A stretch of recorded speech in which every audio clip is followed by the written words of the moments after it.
রসিক, এতবার বেড়েছিস, হ্যাঁ? বিদে হ, আরে বদন ঠাকুর, তুমি কেন মানুষকে ছোট করো? মায়ের সৃষ্টি করা মানুষকে ঘেন্না করলে নিজেদের পাপ হবে না?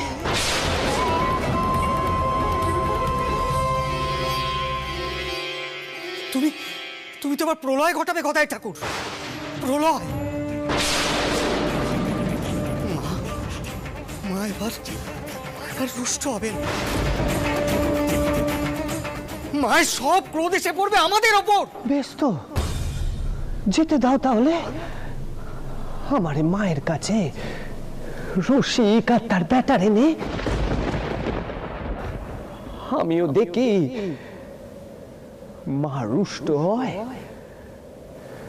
নাকি মায়ের আশীর্বাদ এসে পড়ে রসিকের বেটার ওপর।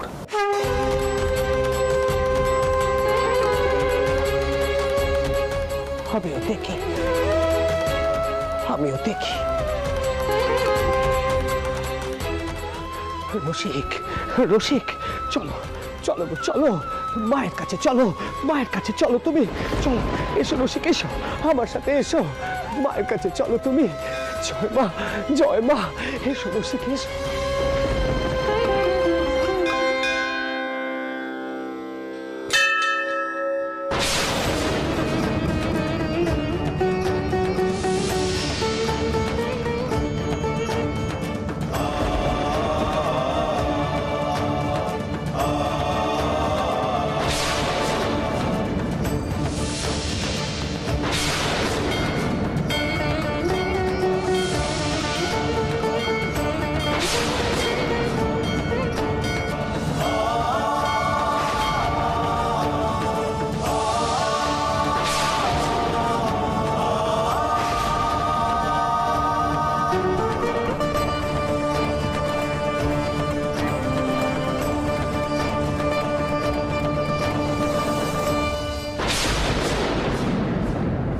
সর্বনাশ, সর্বনাশ হয়ে যাবে হরিহরের ঠাকুর। আরে আরে কেউ, আরে কেউ সেজুবাবুকে খবর দিন, কেউ যাক সেজুবাবুকে খবর দিন। ঋতু, ঋতু গদাইকে আটকা, ও একটা ভয়ঙ্কর কাজ করতে চলেছে। রসিক, রসিক, তোমার বেটারে এখানে রাখো, এখানে রাখো, তোমার বেটারে রাখো, দেখিনি। মা,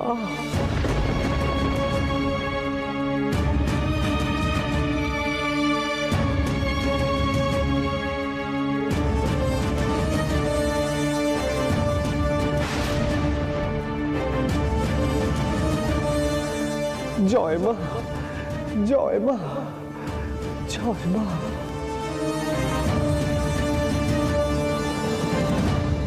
আটকা ঋতু, যা গদাইকে আটকা। ছোট মামা, ছোট মামা থামো, ও ছোট মামা থামো।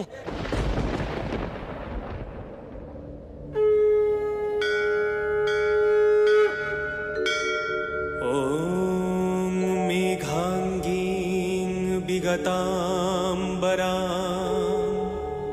শবাশিবরূঢ়াং ত্রিনেত্রাং পরাং कर्णालम्बी नृमुण्डा युग्मभयदां मुक्तश्रजां भीषणां बमाधोर्धकराम्बुजे नरशीरखड्गञ्च सव्यतरे दानाभीति विमुक्ता केशणी च वन्दे सदा कालिकां वन्दे सदा कालिकां।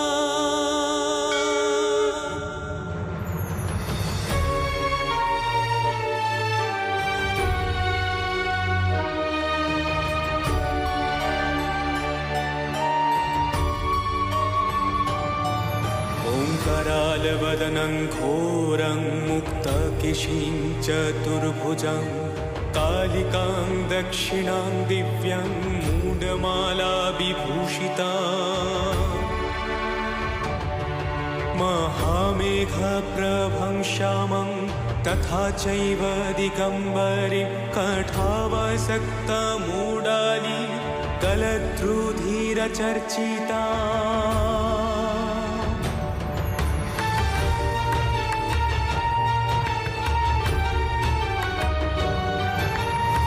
शवरूढं महाभीमं खुराद्रंष्टां वरप्रदां हस्ययुक्तं त्रिनेत्रां च कपालकत्रिकाकरां मुक्तकेशिं ललज्ज्यवं पिबन्तीं रुधिरं मुहुः चतुर्बाहु समायुक्तां वराभयकरां स्मरे चतुर्बाहु समायुक्तां वराभयकरां स्मरे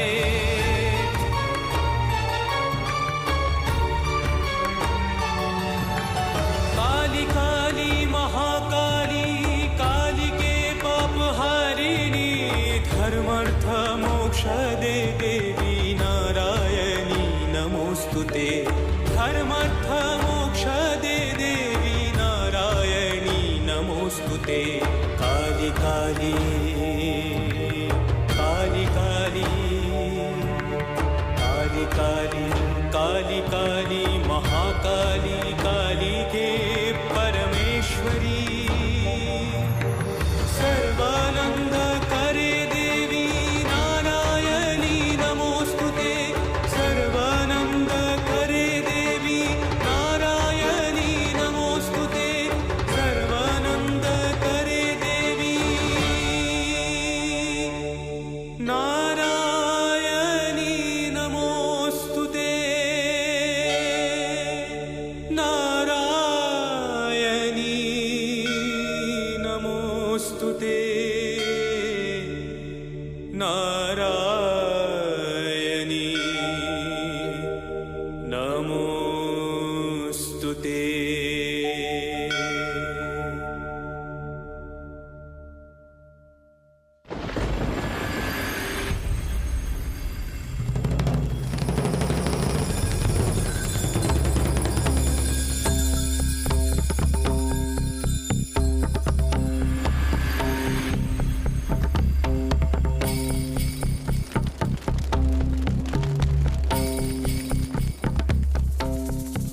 রামচন্দ্র আগে গুরুদেব।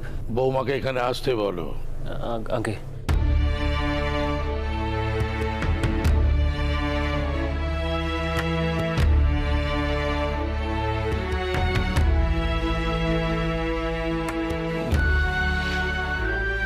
পদ্ম বৌমা। শোনো বউ, তোমার ডাক পড়েছে, তুমি যাও। হ্যাঁ, গিয়ে আগে গুরুদেবকে উপরে প্রণাম করবে, তারপরে উনি যেমনটি বলবেন তেমনটি করবে, বুঝেছো? যাও যাও, চিন্তা করো না, যাও।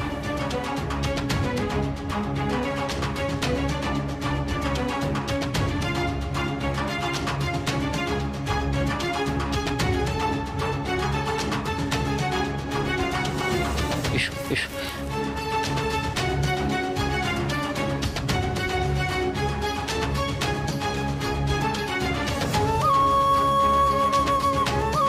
এসো মা, প্রণাম করো, প্রণাম করো।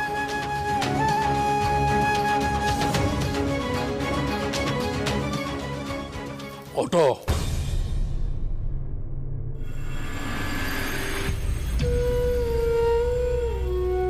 পবিত্র অগ্নির দিকে মুখ করে দাঁড়াও।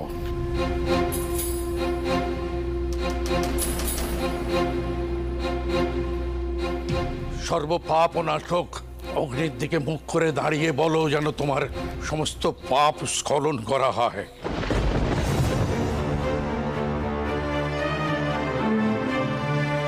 পবিত্র দেহে পবিত্র মনে শুদ্ধাচারী হয়ে স্বামীকে দেবতা জ্ঞান করে তুমি প্রার্থনা করো বাকি জীবন যেন তুমি পূজা বার ব্রত নিয়ে কাটাতে পারো, তোমার যেন পদস্খলন না হয়।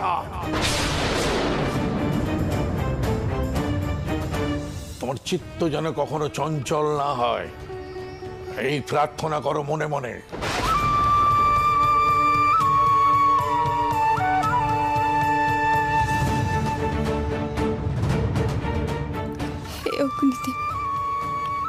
আমার মন পরাণ সব শুদ্ধ হোক।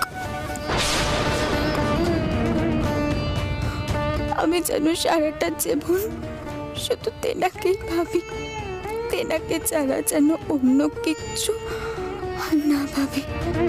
আমি যেন দেব সেবায় নিজের জীবন অর্পণ করতে পারি। ঠাকুর তুমি দেখো, ঠাকুর তুমি দেখো।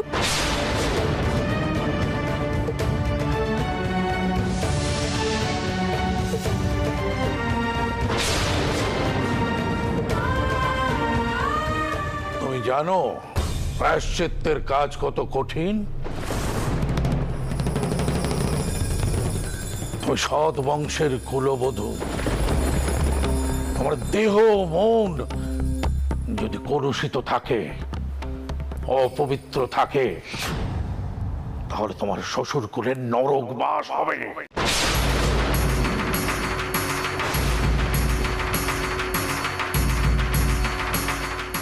শ্বশুর কুলের উদ্ধারের স্বার্থে এই কঠিন যন্ত্রণা ভোগ করতে পারবে তুমি? বলো, পারবে? পারবো।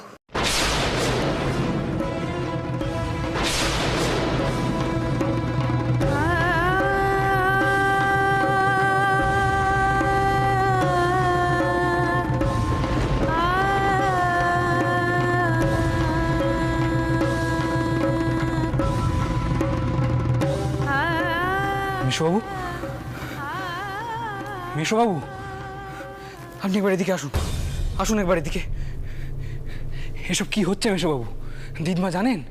প্রায়শ্চিত্ত করতে হবে বৌমাকে, গুরুদেব বলেছেন প্রায়শ্চিত্ত, কিন্তু প্রায়শ্চিত্তের প্রক্রিয়া সম্পর্কে তো গুরুদেব কিছু বললেন না। আমার যে বড় চিন্তা হচ্ছে প্রায়শ্চিত্তের প্রক্রিয়া। ওই ফুটন্ত দুগ্ধ তোমাকে পান করতে হবে।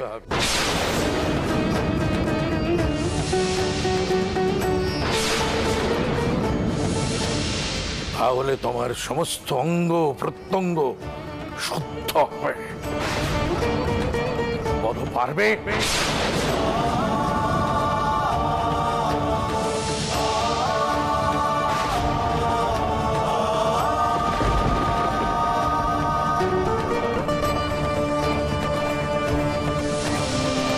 না না, এ কি করে সম্ভব? এ তো হয় না। দিদি, তোমাদের গুরুদেব কি কথা কয়েছেন? উনি তো এমন একখানা বিধান দিচ্ছে, তাতে তো বড় বউ একেবারে মারা যাবে। তুমি কিছু কও, তুমি কিছু কও। পারবো।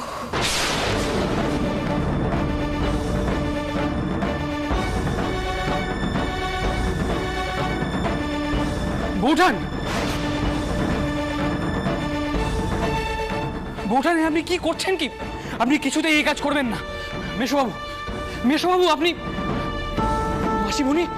মাসিমণি তোমরা এখনো চুপ করে থাকবে এত কিছু দেখার পরেও? বৌঠান তো এভাবে, কি আশ্চর্য! দিদমা, দিদমা! রামচন্দ্র,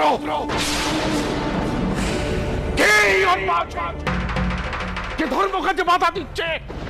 আমি তো তোমাকে বলেছিলাম পূজার সময় যেন বাইরের কেউ না থাকে।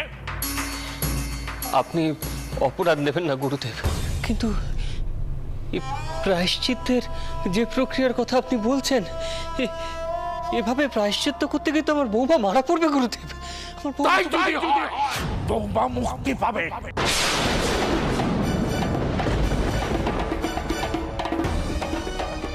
আর তা না হলে সমস্ত কুল পাতকী হবে।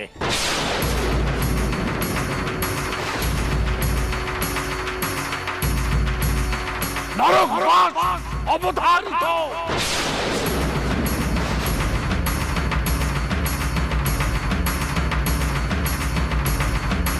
মেশোবাবু, মেশোবাবু, এসব মিথ্যে কুসংস্কার, এসব অজুহাত দেখিয়ে মেয়েদের মেরে ফেলা হয়।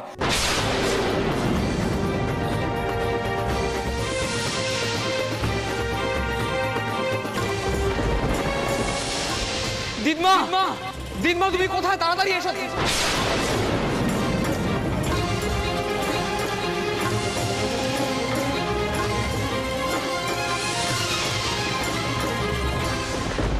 তুমি ধরবেন কি জানো? কি জানো যে ধর্মের জন্য প্রাণ দেওয়াও মঙ্গল? অশুদ্ধ দেহে অশুদ্ধ মন নিয়ে কি করে থাকবে রামচন্দ্রের কুলবধূ? হয় তাকে এই গৃহ ত্যাগ করতে হবে, তা না হলে তাকে কঠিন প্রায়শ্চিত্ত করতে হবে। তাছাড়া কোনো উপায় নেই।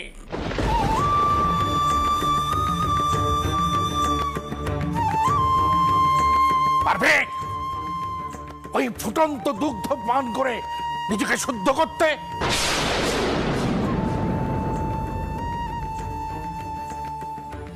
বলো পারবে?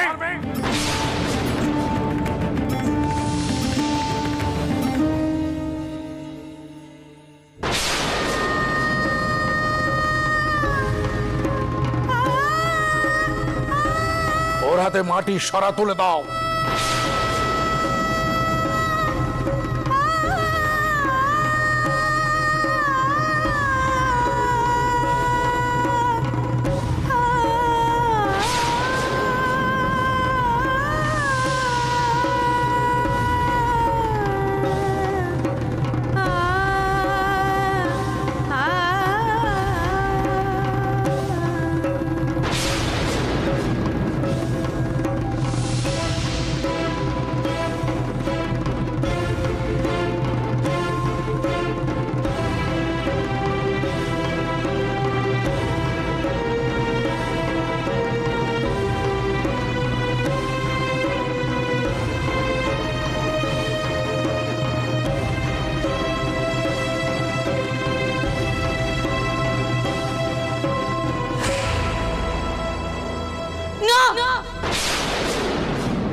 না বড় না, ওই দুধ তুই খাবি না।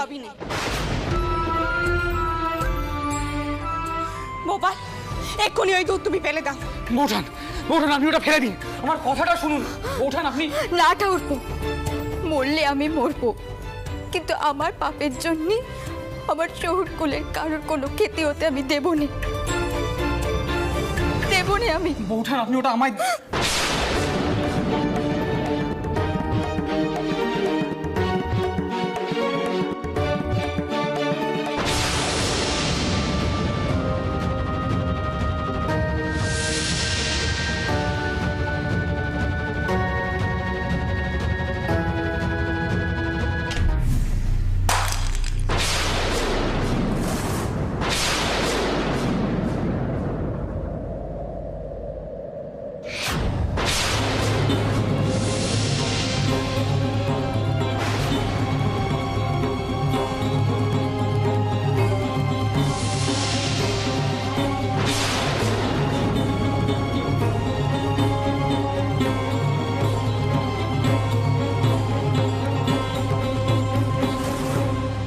একে সর্বনাশ করলে। মন্ত্রপুত দুগ্ধ তুমি মাটিতে ফেলে দিলে।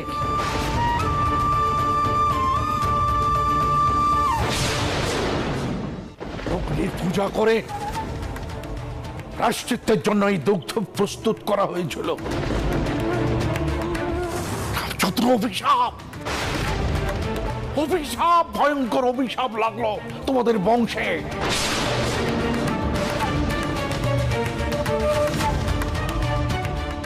মহাপাতকী হলে।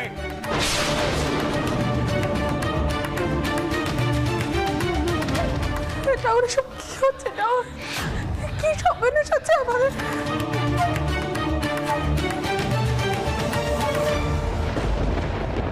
গোস্বামী ঠাকুর, আপনি হলেন রামচন্দ্রের কুলগুরু। গুরু হলেন পূজনীয়, পথপ্রদর্শক। গুরুর কাজ শিষ্যদেরকে রক্ষে করা, তাদেরকে মৃত্যুর মুখে ঠেলে দেওয়া নয়।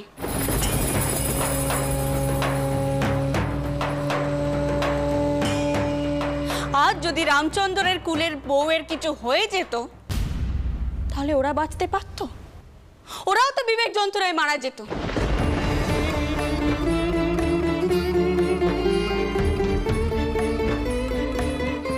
আর বউয়ের কথা তো আমি এখানে কিছু কইছি, কারণ মেয়েদের দুঃখ কষ্ট বোঝা আপনার পক্ষে সম্ভব নয়। বউয়ের হাতের সরাখানা আমি পেলেছিলাম। তাই যা পাপ হওয়ার আমার হবে। রামচন্দ্রের বংশ কেন পাতা কি হবে?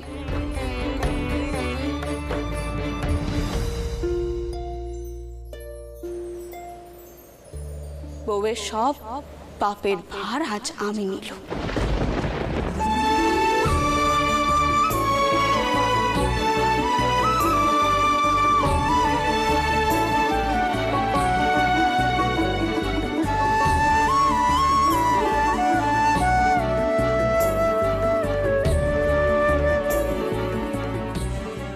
যাই হয়ে যাক না কেন, বউকে আমি প্রায়শ্চিত্তির করতে দেবনি।